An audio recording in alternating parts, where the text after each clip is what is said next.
Hey there and welcome back. Today's video is all about Tarisland. Tarisland's Chinese test server has released and it brings a bunch of changes addressing player feedback.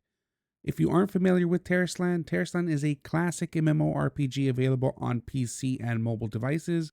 It features raids, diverse classes, crossplay, and a vast world for exploration. The pre-registration for global launch is starting soon, so make sure to register. Now, as you've seen from previous videos, Tarisland is an MMORPG I plan on playing from launch and making consistent content, so make sure to follow the channel and join the Discord community for more Tarisland content. Some of the player feedback that Tarisland received was aimed at the influence of monetization elements impacting gameplay. They have taken the feedback seriously and have made huge strides to address this to ensure that it does not impact gameplay in both PvE and PvP aspects.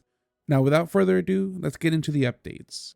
The first change Tarisland has made is that the Inscribed stone energy is no longer tradable.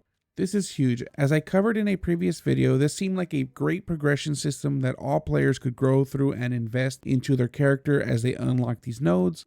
However, the issue was that the runestone energy was tradable, allowing rapid growth through real-life currency. This would unintentionally cause an imbalance in the game, separating free-to-play players from pay-to-win or pay-to-advance players.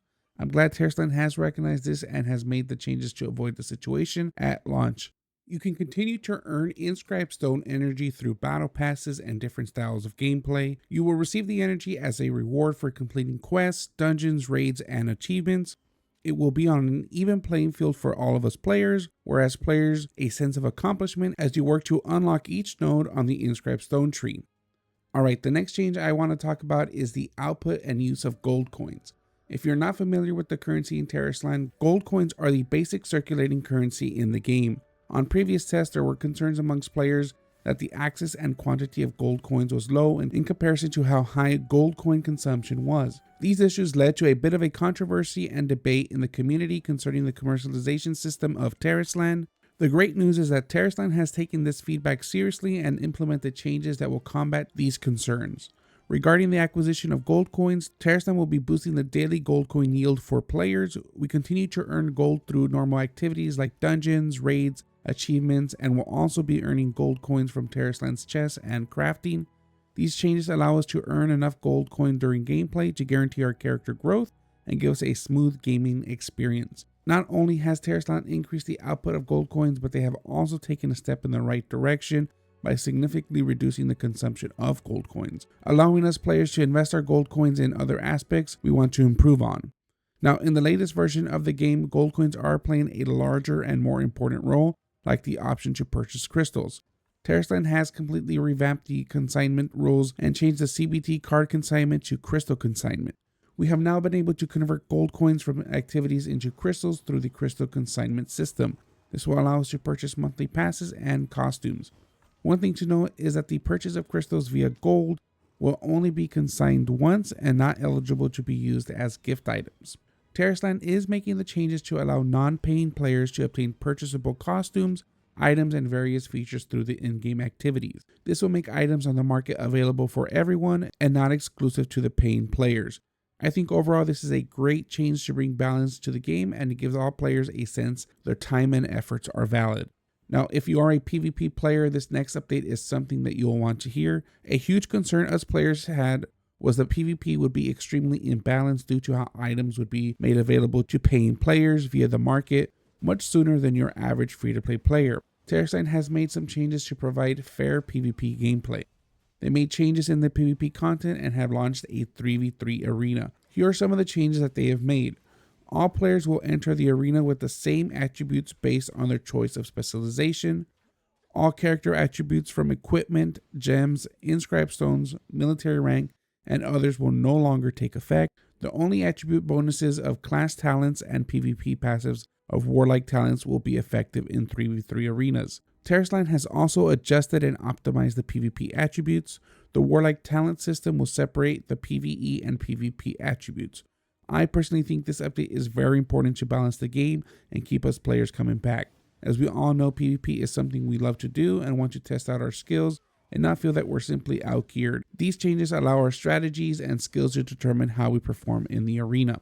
Now let's talk about some other gameplay changes. When it comes to PvE, Challenge mode will be added to dungeons and raids. This will provide rewards for the equivalent difficulty level. This is a great addition for any player who enjoys higher difficulty PvE content. Tarisland has also announced adjustments to the attributes and affixes of equipment, intending to increase the strategic creativity and depth of different gear combinations. There will also be adjustments to the bonus effects of certain talents and talent trees, giving us players options to mix and match our gear and talents, giving us a bit more freedom in the playstyle that we enjoy most. In addition, the process of obtaining equipment will be much smoother with the reduction of randomness. The rewards from the arcane realm will also be increased by improving the overall character growth experience. Some of the detailed changes are the boost in dungeon drops. There has been an adjustment to the way that loot will be dropped in raids. Class armor will now only be obtained through raids. Class armor sets could not be crafted. In addition, bosses will drop 3 different parts of an armor set, and you will be able to choose a piece that suits you best. This system is intended to minimize player frustration from receiving duplicate drops and prolonging the completion of your set. We've talked about PvE and PvP. Let's talk about the changes made to crafting. When it comes to an MMORPG, crafting is a very important aspect of the game. It allows you to feel and become more immersed in the community, provides you with a way to earn income, and gives you alternative content if you don't feel like doing any PvE or PvP content. Now, Tarisland has made important changes to crafting, which will increase its quality of life.